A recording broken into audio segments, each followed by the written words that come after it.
दोस्तों, अगर मैं आपसे कहूं कि दुनिया का सबसे बड़ा उपाय, महा उपाय, एक ऐसा उपाय है कि जिसे कर लेने के बाद कुछ भी मांग लो, कुछ भी मांगोगे वो मिलेगा। मगर उसको मांगने का एक तरीका है, कैसे मांगे। जिसके इर्द गिर्द पूरा ब्रह्मांड घूमता है, पूरे ग्रह घूमते हैं, पूरी दुनिया उसके पीछे घूमती है, ऐसा उपाय है। अगर उसको जान लिया, पहचान लिया, अगर वो उपाय कर लिया, तो कुछ भी यार, बोलोगे करोड़पति बना दो तो वो भी बना देगा। ऐसा उपाय आपके सामने आए लेके आए हैं।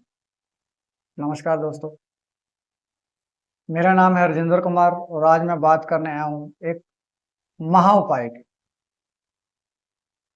उस उपाय को कैसे करें तो सब कुछ मिल जाए, दुनिया की कोई भी चीज है वो मिल जाए। जिसने वो उपाय कर दिया ना, सब कुछ मिल जाए। आज ऐसी ही कहानी आपके सामने लेके आया हूं कि जिसने वो उपाय किया, मिल गया। चलिए ज्यादा देर ना करते हुए कहानी की शुरुआत करते हैं। इससे पहले आप चैनल पे नए हैं तो चैनल को सब्सक्राइब कर दो और वीडियो को लाइक कर दो। चलिए आज की ये कहानी शुरू करते हैं। एक शहर में दो बहनें रहती थी, जुड़वा। एक का नाम रीना था, एक का नाम मीना। दोनों एक ही घर में पैदा हुई। रीना जो थी, उसका भगवान के ऊपर पूरा विश्वास था। जो मीना थी, भगवान पे कतई विश्वास नहीं करती। वो मानती थी ज्योतिष को, कि ज्योतिष में जो लिखा है, जो मेरे को बोल रहे हैं वो सत्य है। मगर उसको जब वो बोलती थी कि तुम भी ये मानो, ये करो, ये उपाय करो, वो करो, तो हंस के टाल देती थी, बोली नहीं। और दोनों की शादी एक ही टाइम पे एक ही घर में हुई। दोनों का संसार सुखी था। कुछ साल बीते, दोनों के घर में एक एक लड़का पैदा हुआ। और रीना जो है आज भी लॉर्ड कृष्णा को मानती है। मीना आज भी ज्योतिष पे विश्वास करती है। उसके लड़का हुआ तो उसने भगवान को बोला, जो तुम्हारी इच्छा तुमने दे दिया। उसके हुआ, वो ज्योतिष के पास दौड़ी कि इसके ग्रह नक्षत्र देखिए क्या है, क्या उपाय करने पड़ेंगे। जैसा ज्योतिष ने बोला, उसने वैसा ही किया। और उसको कितनी बार वो ताने देती थी कि जिसको तू मान रही है वो तुम्हें क्या ही देने वाला है। वो बोलती थी कि बहन तू भोली है, तू किसको मान रही है, जो खुद उसको मानता है। मैंने तो उनसे मांगना जो दुनिया को दे रहा है। मेरा दृढ़ विश्वास है कि वो जो करेगा वो सही करेगा। धीरे धीरे कुछ दिन बीते, उसके पति की तबीयत खराब हुई। डॉक्टर से इलाज करवाया, ठीक हो गया। काम काज नहीं चल रहा उसका, दूसरे का पति का काम काज सही चल रहा है। वो कहती दीदी चलो मेरे साथ, ज्योतिष से पूछते हैं कि इनका काम क्यों नहीं चल रहा तुम्हारे पति का, वो कुछ उपाय बताएंगे, वो तुम कर लेना। बोली नहीं, मुझे कान्हा पे विश्वास है, जो करेगा वही करेगा। धीरे धीरे उनका लड़का, दोनों के बड़े हुए। एक का बच्चा, मीना का बच्चा, पढ़ाई में कमजोर है। बड़ी का बेटा पढ़ाई में कमजोर नहीं। कुछ एक टाइम बाद रीना मार्केट गई और मीना ने उसके बेटे का जन्म पत्री उठाया पंडित के पास भागी, तो कहा इसका जन्म पत्र देखिए। ज्योतिष ने देखते ही कहा 1 साल के अंदर इसकी मृत्यु हो जाएगी, ये बचने वाला नहीं। उसने आकर अपनी बहन को बताया कि ऐसे ऐसे बात है, हमें उपाय कर लेने चाहिए, हो सकता है ये बच जाए। और फिर उसने हंस के टाल दिया, बोली नहीं बहन, मैं कुछ नहीं करूंगी। उसने दिया है, उसकी अमानत है, वो जाने क्या करना है क्या नहीं करना। वो नहीं मानती थी, बोले जो कृष्णा करेगा मुझे वही मंजूर है। एक दिन उसका लड़का पतंग उड़ा रहा था, कैसे करके वो ऊपर से नीचे गिरा, अधमरी हालत थी, वो लेके भागी हॉस्पिटल। डॉक्टरों ने कहा कि हम कोशिश करेंगे, बचने वाला नहीं।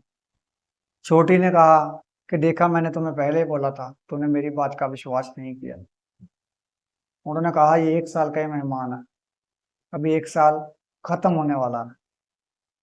बोली कोई बात नहीं, अगर कृष्णा को यही मंजूर है यही होने दो। डॉक्टरों ने इलाज किया और उसकी, देखो, रीना ने पूरी शिद्दत से भगवान की सेवा की। बोली भगवान जो तुझको मंजूर है, मुझे मेरा लड़का चाहिए, मैं बस इतना जानती हूँ। उसने अनुष्ठान किया, सब सेट हो गया। धीरे धीरे उसका लड़का ठीक होने लगा। ये सब कुछ देख के मीना जो थी कहने लगी कि ये कैसे हुआ। बोली जो कृष्णा ने किया, मैंने तो कुछ किया ही नहीं। 2 साल बीत गए और लड़का फिर भी चल रहा है, जीवित है।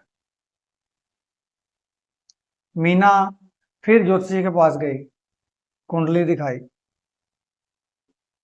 ज्योतिषी ने कुंडली देखी, बोला ये तो मर चुका है।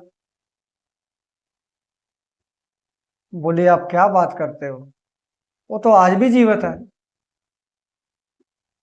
चलिए मेरे साथ, मेरे घर में आपको दिखाती हूँ, वो तो जिंदा है।